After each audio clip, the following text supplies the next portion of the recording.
तालुक्यातील खुंटेविहीर ग्रामपंचायत अंतर्गत निर्वा रानविहीर गाव विकास समितीच्या वतीने लोकसहभागातून गाव मूल्यांकन प्रक्रिया कार्यक्रम मोठ्या उत्साहात पार पडलाय।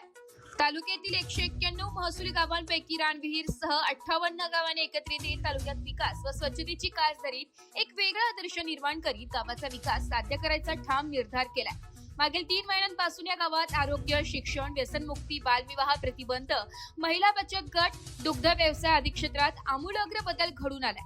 यात स्वदेश फाउंडेशनच्या मार्गदर्शनाखाली हे गाव उत्तुंग भरारी घेत आहे। रानविहीर या गावात एकूण 70 ते 75 घरांचे लोकवस्ती आहे। या सर्व घरांना एकच रंग फिकट पिवळा रंग दिला जात आहे। सर्व घरांमध्ये शोष खड्डे खोदून पूर्ण झालंय। गावात बाबींचे कुंपण तयार करून रंगरंगीटी करीत सुशोभीकरण करून गावाच्या प्रवेशद्वार व गावाच्या मध्यभागी आकर्षक असे पारंपरिक लोकसंस्कृतीचे दिखावे सेल्फी पॉइंट म्हणून उभारण्यात आले। भिंतीवर सुविचार व घोषवाक्य लिहून बोलक्या भिंती बनवल्यात। गावाच्या प्रवेशद्वाराजवळ सुंदर अशी कमान बनवली आहे। विशेष गावाने पुढाकार घेऊन गावातील दारूबंदी केली असून गाव व्यसनमुक्तीकडे वाटचाल सुरू आहे। स्वदेश फाउंडेशन संस्थेने या गावात चांगली कामे करण्यास सुरुवात केली आहे। कार्यक्रमात सरपंच आनंद झिरवाळ, शिक्षक रतन चौधरी, पांडुरंग वाघमारे, भास्कर अलवाड यांनी मार्गदर्शन केले। या कार्यक्रमास पोलीस निरीक्षक निलेश पाटील, विलास खाडे, स्वदेश फाउंडेशनचे वरिष्ठ व्यवस्थापक, रायगड विभागीय व्यवस्थापक राजेंद्र गुंड, तालुका उपव्यवस्थापक दीपक मोरे, मयूर रानविहीर, गाव समन्वयक नितीन राऊत, देवराम गावित, काशीनाथ वारडे, बंसी गावित, मनु भोये, अनंत पवार, कांतीराम चौधरी, अशोक खिराडी, सोनीराम गांगोडे, निमतारा राऊत, कांचन गावित, कला गावित, लहानू गावित, बशीराम भोये, रेखा गावित, मंजुळा खिराडी, भारती गावित, कमळा गावित, प्रमिला चौधरी, भारती गावित, प्रकाश खिराडी, कमलेश राऊत, बाबुराव गावित, लक्ष्मण गावित, जयवंत राऊत, अशोक खिराडी, सुरेश पवार, देवराम गावित, यमुना पवार, पंडित घाटाळ, कमळा चौधरी आदी ग्रामस्थ, विकास समिती रानविहीर गावचे महिला व तरुण मित्र मंडळ व ग्रामस्थ हे उपस्थित होते। कार्यक्रमाचे सूत्रसंचालन माधव झिरवाळ यांनी केले। कारण आपण जे म्हणतो मुलं जर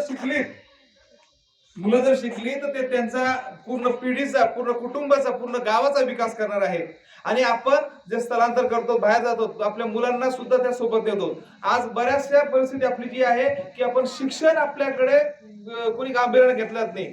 मुलगा शिकला तर शिकला, गेला नाही गेला, 1 ते 4 शाळा आहे, काय होईल ते होईल, 10वी कॉप्या करून पास होतील। पण ही आपली जी संस्कृती आहे, जी आपल्या गावाची जी ओळख आहे ती बदलली पाहिजे। आपण शिक्षणासोबत आपला विकास केला पाहिजे। तुम्ही ह्या सुंदर स्वच्छ गावासोबत आपण आपल्या मुलांना चांगलं शिक्षण उपलब्ध करून द्याल। आणि मुलांना गावकऱ्यांना या ठिकाणी विनंती करतो की जी लोकांचं जे म्हणणं आहे की माझी परिस्थिती नव्हती, मी शिक्षण घेतलं नाही, हे पूर्णतः खोटं आहे। आज प्रशासनाचे जे उच्च पदस्थ अधिकारी आहेत ते जिल्हा परिषदच्या छोट्याशा शाळेतून शिकलेले आहेत आणि आज या शासनाच्या उच्च पदस्थ अधिकारी म्हणून शासनाचा कारभार बघतायत। तर तुम्हाला सुद्धा संधी आहे। फक्त पैशाअभावी शिक्षण थांबू शकत नाही। फक्त मनाची आणि जिद्द, तुमची तयारी आणि तुमचं त्या मुलांना संस्कार हे खूप गरजेचं आहे। या ठिकाणी सर्वांनी खूप वेळ घेतलाय, जास्त वेळ घेत नाही, पण पुन्हा सरांची काही अपेक्षा होत्या, तुमच्या काही अपेक्षा होत्या, म्हणून मी या ठिकाणी पुन्हा व्यक्त करतो की तुम्ही गाव एकत्र असाल, गावाने एकत्र येऊन सगळ्या गोष्टी जो निर्णय ठामपणे घेतला तर नक्कीच गावात चांगला विकास होणार। गावात कुठलेही भांडणतंटे होणार नाहीत, कुठले वाद होणार नाहीत, आमच्या दप्तरी तुमची कुठली नोंद होणार नाही। आणि जर तसं नसेल तर नक्कीच शासनाकडून जे चांगले उपक्रम तुम्हाला जे राबवायचे आहेत ते त्याचा तुम्हाला फायदा होणार आहे। या ठिकाणी झिरवाळ साहेब सांगितल्याप्रमाणे इथं राजकारण नाहीये, इथं गाव आहे। आपण समाजकारण करतोय, गाव जोडतोय, गाव एकत्र आणतोय आणि गाव एकत्र आणण्यासाठी तुमची एकजूट महत्वाची आहे। म्हणून लक्षात ठेवा, जे गाव करी ते राव काय करी, तर ती मन लक्षात ठेवा आणि त्याप्रमाणे तुम्ही आजपासून तुमच्या गावाच्या उन्नतीसाठी, विकासासाठी कटिबद्ध व्हा आणि चांगलं काम करा। धन्यवाद। मराठी न्यूज साठी तालुका प्रतिनिधी रतन चौधरी, सुरगाणा।